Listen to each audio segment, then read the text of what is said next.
자, 오늘은 아토피 치료제를 개발 중인 샤페론에 대해서 알아보도록 하겠습니다. 이 샤페론이 지금 중국에서 러브콜을 받고 있다고요? 네, 그렇습니다. 아토피 치료제 임상 2상을 진행 중인 샤페론이 중국의 한 제약 바이오 기업으로부터 아토피 치료제 누겔에 대한 기술 수출 논의를 진행하는 걸로 취재가 됐습니다.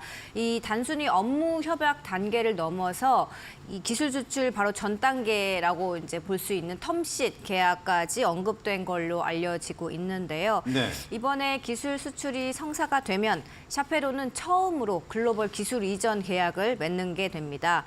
중국 시장에서 진출을 하려면 이제 중국에서 임상 시험을 반드시 해야 하거든요. 네. 이것 때문에 해당 바이오 기업이 샤페론의 이제 아토피 물질을 사서 중국에서 임상 3상을 진행하고 그다음에 품목 허가까지 진행하는 이런 쪽으로 이제 전망이 됩니다. 예. 누겔 같은 경우 이제 샤페론이 현재 국내에서 임상 2A상을 진행을 하고 있고 이제 올해 안으로 임상 결과를 만나볼 수 있을 걸로 예상됩니다. 미국에서도 기술 수출을 진행을 하고 있는데 이와 관련해서 지난달 31일에 미국 식품의약국 FDA에 임상 시험 계획서 2상 임상 시험 계획서를 제출했습니다. 네, 자, FDA에 지금 임상 시험 계획서까지 지출한 상황인데, 자, 시장에는 지금 확실한 아토피 치료제가 없는 걸로 알고 있습니다. 그렇습니다. 샤페론의 좀 강점이라면 어떤 게 있을까요? 네네.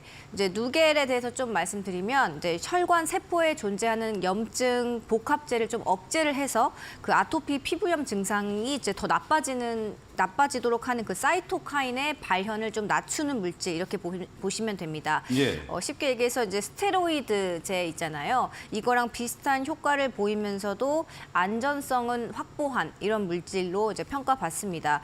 현재 이제 스테로이드 연고는 이제 장기간 바르면 뭐 내성도 생기고 또 여러 부작용이 보고가 되고 있는데 그래서 만성 아토피 환자들한테는 이 스테로이드제가 권유되고 있지 않거든요. 그런데 누겔은 이런 부작용 없이 안전성을 인정받았다는 평가가 나옵니다.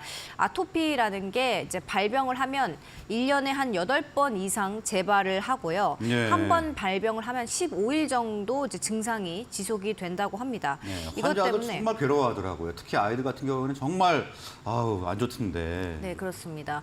그래서 이제 1년에 100일 이상 이 아토피 치료를 받아야 하는 상황인데 예. 그렇기 때문에 이 치료제는 안전성이 가장 중요하다고 볼 수 있습니다. 물론 유효성도 중요하지만요.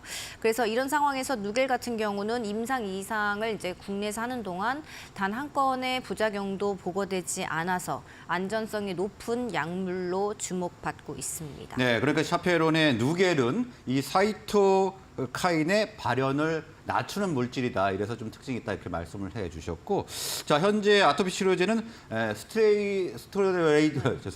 스테로이드뿐만이 아니라 여러 가지 물질이 있는 것 같은데 지금 상황이 좀 어떤가요? 네네, 크게 4가지가 있습니다. 이제 스테로이드 연고, 항히스타민제, 생물학적 제제, JAK 억제제 이렇게 볼 수 있는데요. 예. 그중 스테로이드가 이제 당연 1차 치료제로 가장 먼저 사용되는 약입니다. 스테로이드는 이제 즉각적인 염증 완화 효과가 있지만 피부 위축증, 혈관 확장증 같은 부작용을 유발할 우려가 있습니다. 네. 내성 문제도 당연히 있고요. 그래서 만성 아토피 피부염 이제 환자들한테는 사용을 못하게 하고 있고 비스테로이드 연고인 항히스타민제 같은 경우는 좀 가려움증 같은 그런 증상을 개선하는 데 좀 효과가 약하다. 이렇게 네. 평가가 되고 있습니다. 또 부작용도 보고가 되고 있고요. 그리고 이제 생물학적 제제라고 하면 아시겠지만 생물에서 추출해서 이제 세포 배양 과정을 통해서 이제 생산하는 그런 약물을 말하는데 주로 이제 주사제입니다. 이제 사노피가 개발한 듀피젠트라는 주사제가 있는데 이게 약가가 근데 상당히 비쌉니다. 한 연간 1,800만 원 정도 든다고 하거든요. 네. 그래서 이제 환자들 입장에서는 이게 마음 놓고 사용하기는 너무 비싸네요. 네, 좀 어려운 그런 상황입니다. 마지막 JAK 억제제는요, 면역 질환을 일으키는 JAK 경로를 이제 차단을 해서 염증성 사이토카인을 좀 줄이도록 만든 겁니다. 이거는 주사제랑 다르게 먹는 걸로 나와가지고 복용 편의성을 좀 높였고요. 대표적인 치료제로는 파이자의 시빙코, 에브비의 림버크, 일라이릴리의 올루미언트 이렇게 빅파마들이 다 이제 시장을 꽉 잡고 있는 상황입니다. 예. 이제 말씀드린 것처럼 이제 글로벌 빅파마들이 이렇게 아토피 시장에 공격적으로 진출을 해서 치료제들을 속속 내놓고 있는 상황이지만 여전히 부작용이 이제 없고 또 장기간 안정적으로 사용할 수 있는 약은 뚜렷한 약은 없는 상황이기 때문에 국내 제약바이오 기업들도 이쪽으로 많이 뛰어들고 있고 이제 그중 하나가 이제 샤페론도 있는 겁니다. 네, 뭐 글로벌 빅파마를 비롯해서 국내 제약사들도 지금 활발하게 뛰어들고 있는 그런 상황인데 시장 규모도 클 것 같습니다. 아토피 시장 규모를 좀 말씀해 주시고 또 이 스테로이드 참 발음이 어렵나요? 스테로이드 시장 규모도 좀 말씀해 주시죠. 네네. 샤페론에 따르면 2020년 기준으로 전 세계 아토피 시장 한 13조 원 정도로 추산됩니다. 이제 가격 비중으로만 보면 이제 아까 말씀드렸던 가장 비싼 듀피젠트가 전체 시장의 40%인 5조 원을 차지하고 있고 네. 스테로이드가 이의 절반인 20%, 보습제 같은 게 이제 16% 정도를 이제 차지를 하고 있습니다. 그런데 듀피젠트는 이제 워낙 비싸니까 가격 규모 측면에서 비중을 높게 차지할 수밖에 없고 사실상 보습제랑 스테로이드를 사용하는 환자가 이제 80% 이상으로 추산이 되고 있습니다. 그래서 이제 샤페론은 이 13조 원 가량의 이제 시장에서 20%를 차지하고 있는 이 스테로이드 시장을 좀 타깃으로 하고 있는데 예. 이제 뭐 단순히 계산해 보면 2.6조 원 정도 이 시장이 나오거든요. 이렇기 때문에 샤페론이 만약에 아토피 치료제 기술 수출을 여기서 하게 된다면 그 약물 가치는 한 1조 원 정도, 1조 원이 좀 넘어설 것이다. 이런 관측이 나옵니다. 네. 네, 이제 듀피젠트가 이제 성공을 한 다음에 듀피젠트가 사실상 성공한 약물로 이제 지금 평가를 받고 있는데 이제 다수의 제약사들이 아토피 치료제를 이제 열심히 진행을 하고 있지만 대부분 중증 그러니까 좀 이제 아토피 증상이 심한 환자들만을 타깃으로 하고 있거든요. 그런데 스테로이드제 같은 경우는 이제 좀 경증 그리고 중증등 환자한테 이제 사용을 할 수 있어서 이제 샤페론이 이 스테로이드를 대체한다면 이제 장기 안전성과 효과를 모두 잡는 그런 약물이 될 수 있겠다 이런 이제 전망이 나오고 있습니다. 네, 샤페론이 기술 수출을 할 경우에 약 가치가 1조 원 정도 될 것이다 이렇게 말씀을 해주셨는데 이 샤페론이 개발 중인 약물이 이 치료제 이외에도 코로나 치료제도 개발을 했었다고요. 네네, 근데 맞습니다. 논란이 있었습니까? 네네, 시장에서 이제 임상 데이터를 발표를 했는데 네. 좀 이제 이게 유효성이 있는 건지 없는 건지 좀 논란이 있었습니다. 임상 2 비상이고 코로나 치료제 후보 물질 이름은 누세핀이라는 건데요. 네. 이제 발표한 분석군이 2개가 있었는데 하나의 군에서는 유효성이 있다고 나왔고 하나의 군에서는 없다고 나왔습니다. 그러면은 이게 절반은 반대로 지금 결과가 나온 거네요. 하나는 있고 하나는 없고 그러니까 네. 뭐 이게 절반의 성공 약간 이런 느낌인 거죠.